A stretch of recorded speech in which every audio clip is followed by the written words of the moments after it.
I purposely do that because once again, my motto is, what's the worst that could happen? Mm-hmm. I will reach out to somebody that I know 9 times out of 10 that they could say no. And they usually say yes for the interview.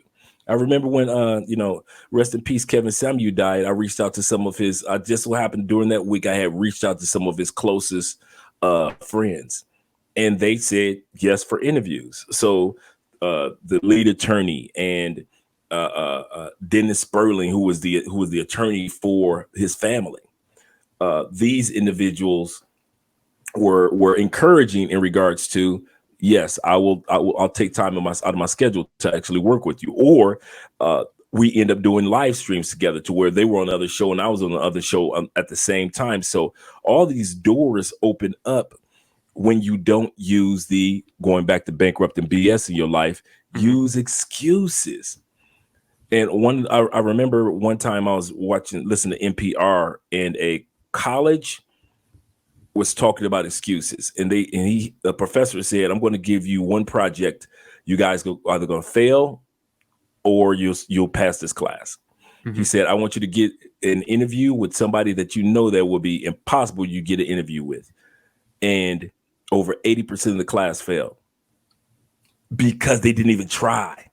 Wow. They didn't even try to get the interview with a person that they knew it could be impossible to get. And the 20%, one of the top 5%, for example, one of the young kids actually got an interview with J-Lo. And this is when she was at like J-Lo, Miss It J-Lo. Yeah. I mean, she's still up there, and he actually got an interview with her, which would seem impossible to get. But the kids say, because I tried, because I asked. And a lot of times doors open for you because you just have the courage to even ask the universe, hey, universe, I'd like to get an interview with J-Lo. And so that's one of the things that I find is just going after that particular goal that you want to go after, accomplish it, and then go after the next goal instead of chasing 6 or 7 goals at the same time. Absolutely. That brings back memories with this, even with the podcast and even with just different mentorship.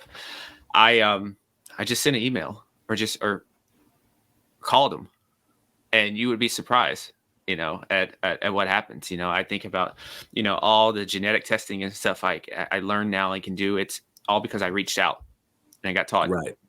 Right. And, now I have these people to learn from and implement myself with people. And so, going back, that's a good transition to talk about YouTube a little bit and content creation, because I think more and more, this is a very lucrative career that I think a lot of people are sleeping on. And I think it's probably the next wave of how people think about when you're starting a business, like either a brick and mortar. That used to be, at first it was like start a business brick and mortar.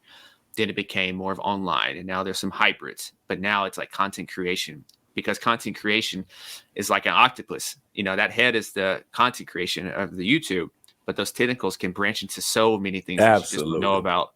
And so I guess let's start with like getting started with YouTube. I know you told that. What attracted you to YouTube? The fact that it allowed me to, other than seeing 1 or 2 friends that were on the path of success, they weren't when you start off with YouTube, you'll see success that may not add up to economic success initially. You'll see somebody with 20,000 or 30,000 subscribers, and you're like, wow, okay, cool. But they may be making at that time period $700 a month, and you're like, oh, okay.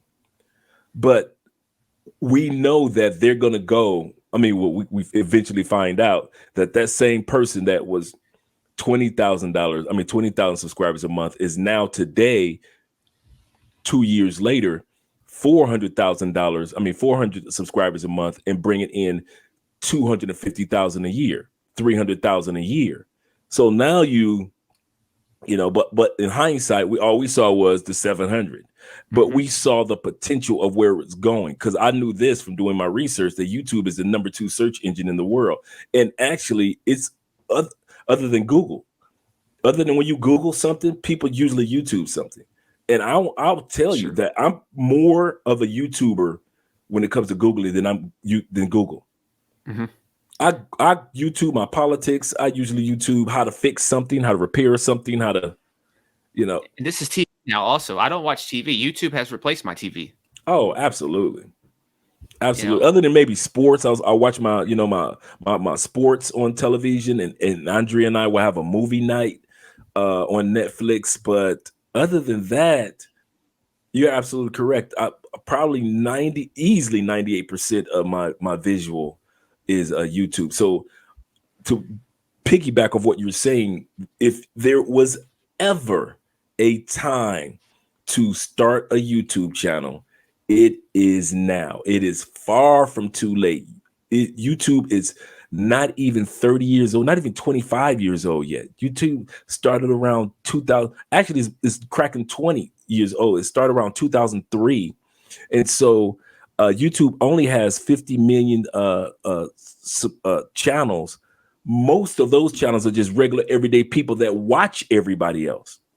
Yeah, most of the channels are not people that take it from the business perspective. And most people that take it from the business perspective took it for granted when they first started. We were fortunate that from day one, we never took it for granted because of the other people that we saw. Our friends were in it. And so we were fortunate to not kind of babysit for a couple of years. Like, you know what, I'll throw a video up, I'll throw a video up there. Yeah. And then year 6, they finally get serious. We were serious day 1. So by year 3, we were already 6 figures in, 2 channels deep.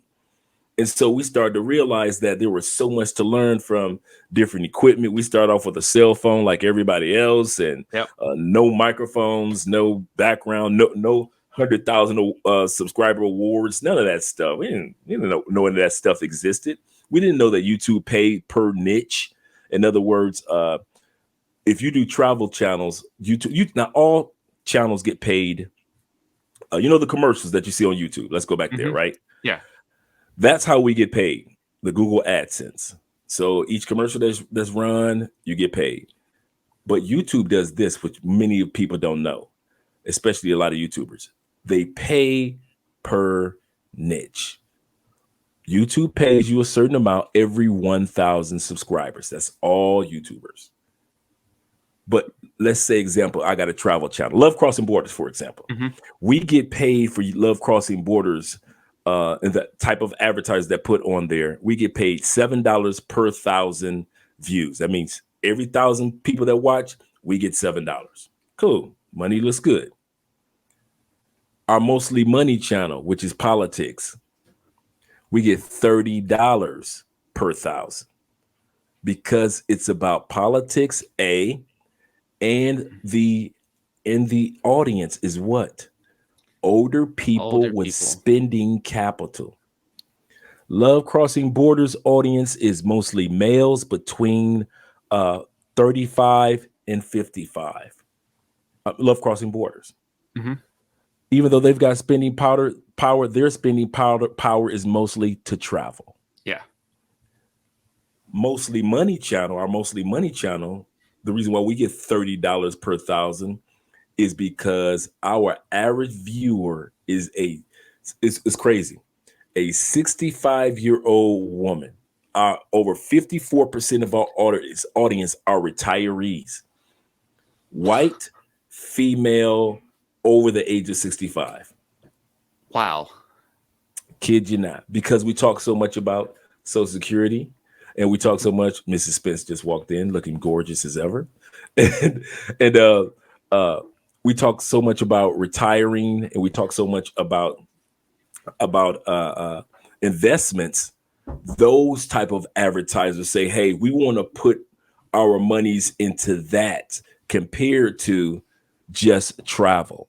So a lot of times individuals don't realize what it takes. You'll see one YouTuber get 1 million views on a video, but yeah, he only got $2,000. I got 100,000 views and I walked away with 7. Yeah, babe. Thank you.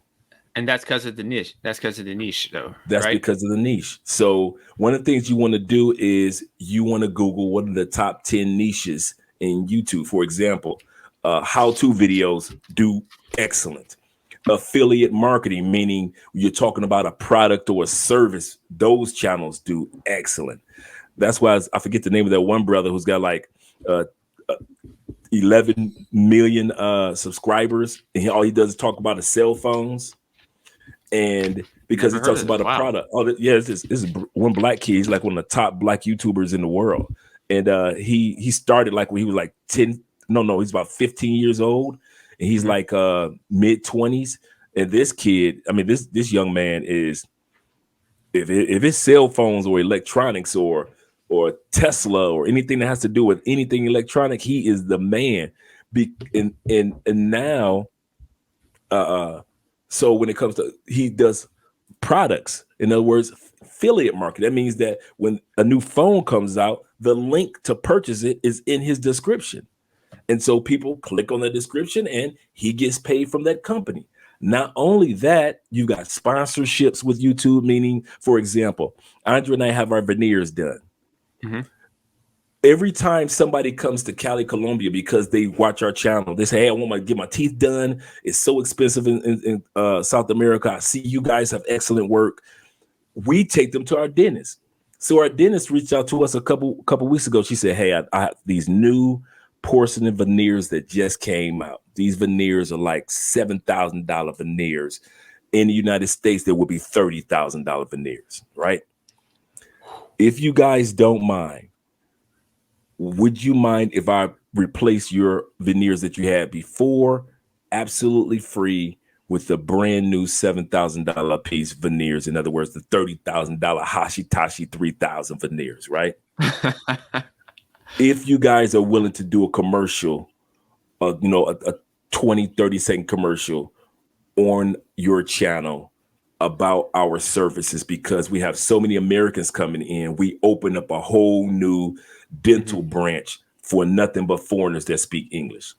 Oh, wow. We would have did it for them because we bring so many people there, because I have here in South America, I have my driver's license and we just bought an Equinox. Shout out to YouTube. 2020 brand new Equinox with no miles and everything during a pandemic.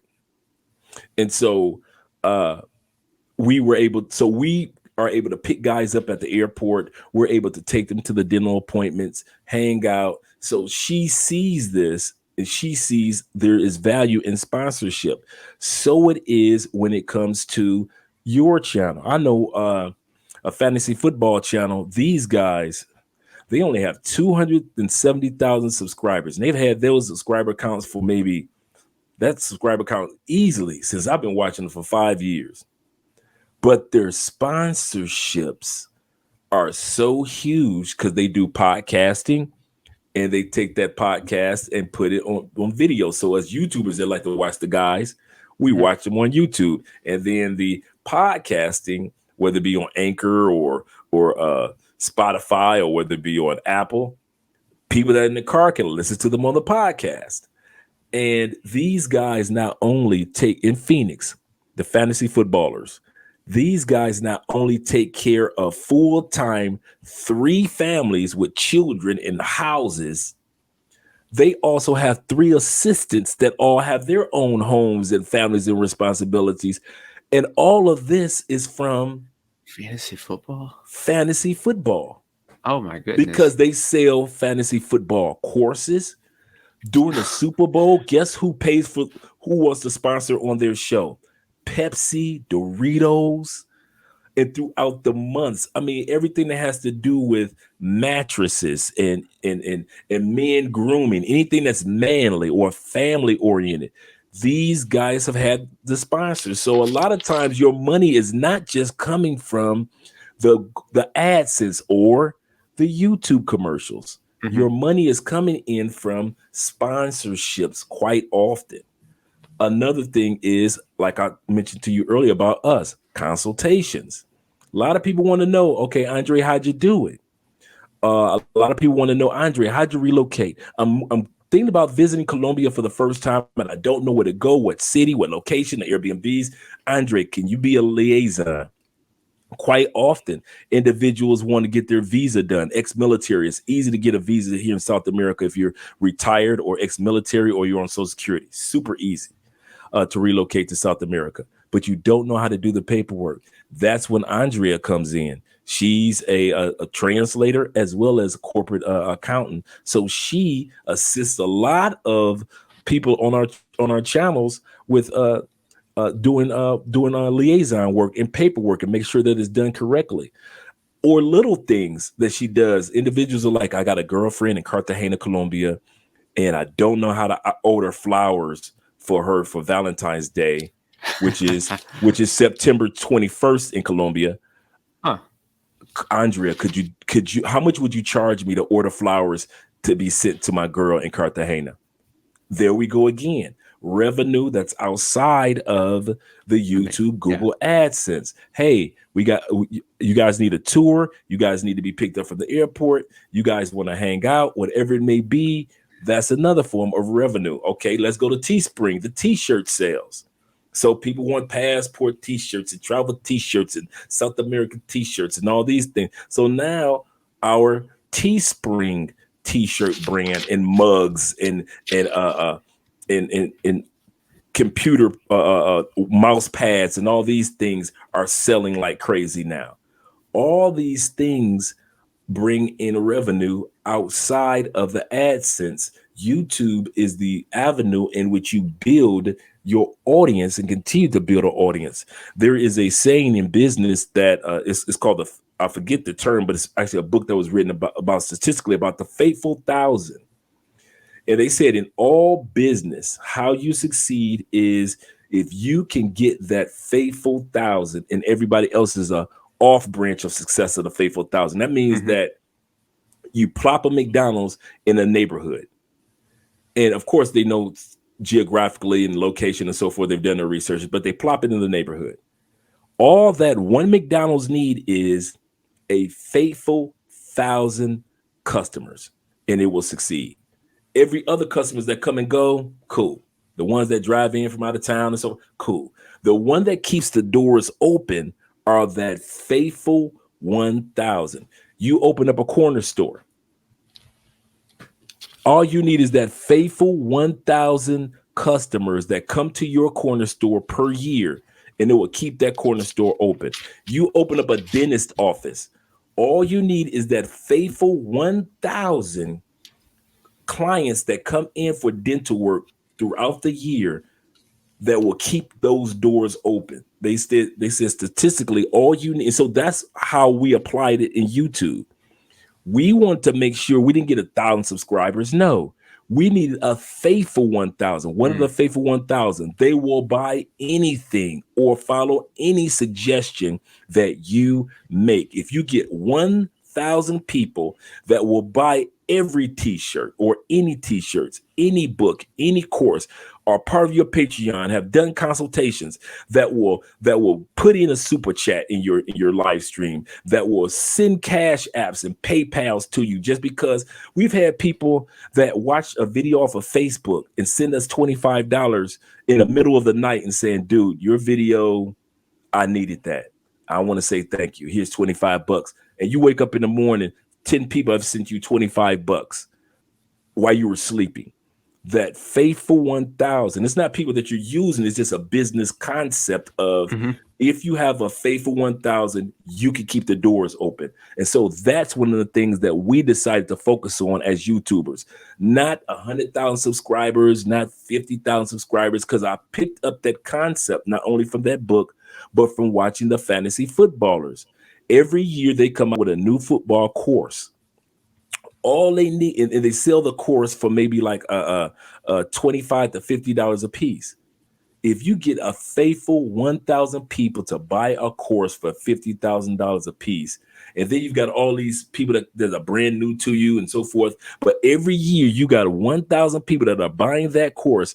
These guys are at the point now. Remember, I said they're only at 250,000 subscribers for the last 5 years. That's really small for the success that they've had. These guys actually now travel to cities and sit down in auditoriums and do their show live and sell out. They do 6 cities a year. They will go to Philadelphia, sit down with all their podcasting equipment on stage. The auditorium is full of men and women that love fantasy football.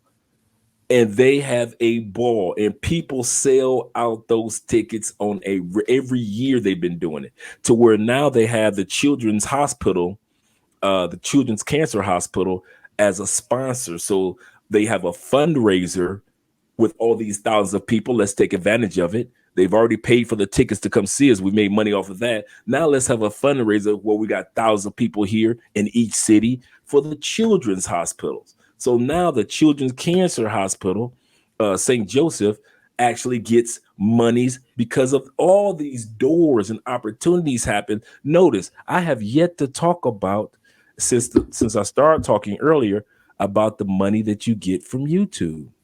That money is good, but it should never be your main stream of income. It should always be branching out. Your YouTube channel should be an octopus, not a fish. It should always be an octopus, not a fish. You catch the big fish all day, but you always you can have the smallest octopus and do a lot better than the biggest fish. Yeah, I hope listeners go back and rewind that whole thing, because that, that's building a business empire. And the cool thing about that is the overhead, the expenses, is much lower than a lot of other businesses, right? I mean, sure. I mean, you can start with very minimal equipment, and then you can easily graduate up. You don't need all the bells and whistles initially. It's like anything. You start with the basics, and then you graduate up. So like, I mean, I do marathons and things like that, and you start with basic equipment, and then you go up. From like the swimming, like I'm learning how to swim as well. So you got the goggles, right? Basic pair of goggles. And then eventually you get the nice designer Speedos and all that kind of stuff. Right. And so, but yeah, so I really like that. I'm looking at YouTube a lot differently, because a lot of times those numbers, which is kind of like social media, it's kind of like vanity metrics. Like I have, 1 million followers, or like I have 1 million YouTube subscribers, but like, what are you doing with that? Absolutely. And that's the thing right there. That's it. If you're not doing anything for or with that audience, that audience will eventually go find someone else that are actually doing something for and with them. That goes back to how you saw us. When you said, hey, I saw this travel channel, they were talking about how to buy real estate in new countries. And we talk about relationships, and we talk about how to get your visa, how to get your driver's license in another country, how to get your ID, because here in South America, your ID and social security card are one, to where in the States you have two. So how do you get it's called the cellula. So how do you get your cellula? So we talk about those things. What I'm on social security in the States and I can't afford to live in the States. Can I afford to live in South America? So we talk about those things. For example, here with us, you may have heard us talk about this. We've been in this apartment in the suburbs of Cali, Colombia, which is in a great location. Down the street from everything in walking distance, the malls, everything, great location. And we have a 1-bedroom. I mean, we have a 2-bedroom, 2-bath, 10-foot vaulted ceilings, washer and dryer unit, brand new. The cable, the utilities, the Wi-Fi, all included. Our parking garage, security. We have the island stove, that women love. We have a terrace with a multi-million-dollar view of the mountains and everything. And we pay $330 a month. Oh, wow. Now, can somebody on Social Security, the average Social Security person that makes Social Security brings in about $1,400 a month off Social Security?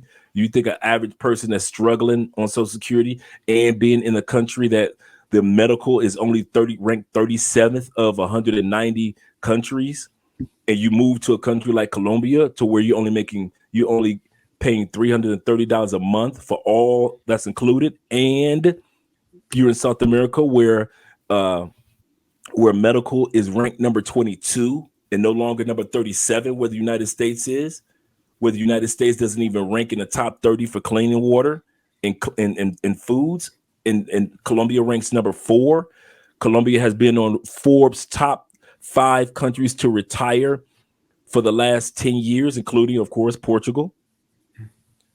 Can you afford that with that $1,400, or do you rather stay and you don't have any? Let's say all your family has moved on, or they live in another state, and the closest thing to you is a nursing home, or you can actually come to Colombia where you will gather a new family unit, because Colombia adopts everybody, or any parts of South America or Mexico, Central America will adopt. They just adopt you. You're not, as you saw when you were even in Portugal, you saw how they treated the elderly compared to here in the States. The elderly are part of the dynamic of the community, not just, oh, look at those older people over there. Yeah. And so we try to encourage people, and that's what we do with our channel. I tell my friends, now we've got all these friends that are successful with the party YouTube channels.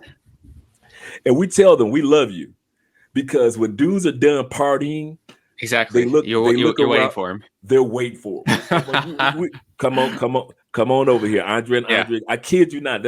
We tell everybody there's 2 sides to a coin, just like there's 2 sides to a bridge. And on that side of the bridge is all the YouTube channels that are going to show you all the party and the travel and the snorkeling and the ladies and have fun. Do it. I ain't mad at you guys. But it's then when they competition, right? It's not. Yeah, there's not, because when they decide I really like this country. How do I move here? That's when we come in. Mm-hmm. Yeah, I mean, that's perfect. That's perfect, because most of the content, it revolves around that, and then, like I said, typically most people inevitably hit that stage or hit that feeling, some later than others. And then they're like, okay, let me get a little more serious, like maybe when I'm down here, how can I look at this from a business perspective? Where should I go networking and meeting the movers and shakers in this city as well, and that kind of stuff. Yeah. Well, so, even health tourism is heavy in South America. Some people just come down. Like I met a guy over some coffee, and he was from the States. I said, "What you down here for?" He said, "Well, I came down here to get cancer surgery." I was like, "Why?" He said, "Yeah, I had cancer," and he said, "In the States, it would have cost me, just copay would have cost me $12,000 for the surgery." And I said, "Well, if you don't mind, how much you pay here?" He said, "Man, I paid out of pocket with no insurance, $1,200. And a lot of people don't realize that Colombia and all of South America and Central America, of the 49 top hospitals in Central and South America, 12 of them are in Colombia. Of the top hospitals in South and Central America. Colombia is very serious about. Some of the best doctors in Cuba actually practice in Colombia. Wow. When I take a trip to Colombia, I'm going to have to do some interviews in Colombia, it sounds like. Oh, yeah. Yeah. But, as we get ready to wrap this up, one of the last things I want to talk about is just kind of for people thinking about Colombia, and just giving I think there's different regions, right? Different zones, I think is that they call them, right? Yes. And so for someone who's thinking about going to Colombia, to like, which area should I belong to? So you can just do a quick summary if you want of just different regions and like kind of the type of people, personality, and who may fit in there and all that. Okay, if your person is 5 regions, Colombia is the size of Texas and California put together. So just in case you guys are wondering about size, Brazil is the size of the United States. So just give you guys a visual. Texas, California combined is Colombia. Broken down into 5 zones. We're going to talk about the 5 areas. First, you have the most famous one, Medellin. Most people cut their teeth on Medellin. It's a major up-and-coming city. It was ranked in 2016 the most innovative, futuristic city in the world. Wow. I was like, wow, you guys are moving up more than Tokyo and Japan. Yeah, and so it's very, very beautiful, very mountainous in the valley, almost like a Denver type of feel. And without the snow-capped mountains, of course. It is called the City of Eternal Spring because it's spring year-round. A lot of people retire there. A lot of tourists go there to Medellin because they've seen Netflix or whatever it may be. I don't like Medellin because it's got too many tourists. I dealt with that in Orlando and in Tampa. So I'm like, enough tourists for me. Then you've got Cartagena. Cartagena is off the Atlantic coast, and it's just straight across Cartagena, Barranquilla, Santa Marta. All these are coastal beach towns, very historical, very beautiful. You have right there, you got Palenque, which is the first free town of ex-black slaves in all of the Americas. Right there, right off of Cartagena. It is one of the most beautiful cities in the world. Is ranked as one of the top beautiful cities, and a lot of people go there if they want to live that beach life. You know, the heat, just like in Florida.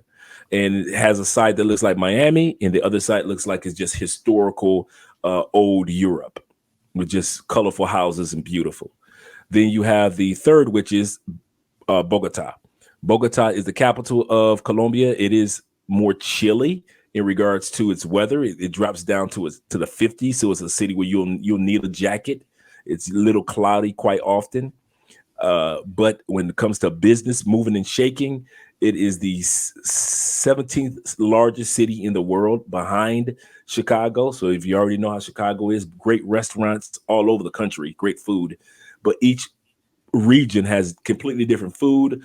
Even the Spanish, to a certain extent, is slightly different, even though it's the same. The next region that a person may be interested in is the towns or the coffee region. It's called the Coffee Triangle: Barranquilla, Manizales, Pereira. And it is just so beautiful countryside. It is some of the views that you just amazing if you just want a slower pace of life. And these are often college towns as well. Some of the best colleges and medical schools are in the quieter regions. Manizales has actually 5 universities in this college town. Then you have here Cali, Colombia. Cali is the weather is not too hot, not too cold, just right. Is the capital of salsa music. When you saw the Super Bowl a couple years ago with J-Lo and Shakira in it, those dancers they actually with J-Lo dancers, all of them were from here, Cali, Colombia. And that's how much the capital of salsa music, those guys have been, and they have a school here, a salsa school here in Cali. I call Cali the Atlanta of Colombia because it has so many Afro-Colombians here. Most people don't realize that there are far more black people in South America combined than in North America. Most people don't know that only 6 to 9% of all transatlantic ships went to United States. Over 70% came to South America, and the rest of them went to the Caribbeans. So when we sit back and we look at history of our experience, we only know of 7% of our history and our experience. Most of it happened in South America. And so those are the regions. So you have, once again, if you're looking for that city up and coming life, that's Medellin. If you're looking for the big city life, that's Bogota. If you're looking for the slower pace life, which is the coffee regions, those small towns and farms. If you're looking for the beach life, that's Cartagena, Barranquilla. And if you're looking for a blend of right in between, it's kind of quieter, more relaxed, but it's a great up and coming city, that's Cali, Colombia. I think I like Bogota. I like Bogota and the coffee region. I think. Yeah. I think I like that. A little chilly, I guess, because I like fall fashion. I'm thinking about like clothing. I like clothing in the fall and stuff more than just the summer. So and you're absolutely correct. You're correct. Now their clothing and style is excellent. Another people don't realize Colombia is the fashion capital of South America and North America. I mean, in Central America. Oh, meaning really? that just like New York has a fashion week, that European style fashion, Medellin has that same thing. They actually have a fashion week where, I mean, some of the best fashion designers throughout Central and South America come together for an excellent fashion show. Well, I was already sold on Colombia, but I'm extra sold on Colombia after this conversation and everything. So thank you so much for joining me for this. This has been a very wide-ranging, entertaining. This has been one of my favorite conversations that I've had. And, it's been almost 2 hours. And this is, I was joking. Yeah, I was joking with him beforehand that I saw that some of the times on some of the streams he does is like 4 and 5 hours. I'm like, man, you guys are like taking a whole shift for some people and just on here, but I see how it happens because you just get to talking and talking. There's so much interaction back and forth, and I think you guys have like live chats, you have chats as well to interact with the people watching and everything. So it literally is like being in studio somewhere, but it's virtual. And I think this is the way the world is going now. You know, less of the talk shows and having the audience clap at you at coordinated times now, and it's just a more authentic feel. So it's very cool. It's something I think I'm going to have to look into a little more. But lastly, where can listeners find you? Where would you like for them to find you? Oh, well, they can find us on. Let's start with Instagram, which we need to start taking serious our Instagram. At Love Crossing Borders, just look at Love Crossing Borders on Instagram. You can actually email me at aspence2011@gmail, which is ASP as in Paul ENCE 2011@gmail if you have any questions. And most of all, you can watch us on YouTube at Love Crossing Borders TV, Mostly Money TV, Andrea Wallace TV, and our last one is Travel Unravel, but that's just our music channel. But if you want to see us on a regular basis, you'll actually get a chance to see us on Love Crossing Borders. And we actually answer questions. We do a lot of couple things. We've got a live stream to do this evening in regards to interracial relationships and the history of it and how it's gone from how it was in the 50s all the way until now, how it's progressed in regards to the global impact, because a lot of people often ask us about interracial questions. And so we'll be hitting that topic tonight. Wow. So more streaming for you, man. You know, you're my inspiration with that. I salute you with that. But once again, thank you so much for joining me on here. And for the listeners out there, I will have all this in the show notes in case you are listening to this. And you know, keep driving, running, or whatever you're doing if you're listening to this. And for those on YouTube, thank you for watching. We are in the early stages of getting this thing going. I made a commitment to finally stick with it. And so thank you again. So everyone out there, stay awesome, be limitless, and as always, never stop upgrading. Peace. All right.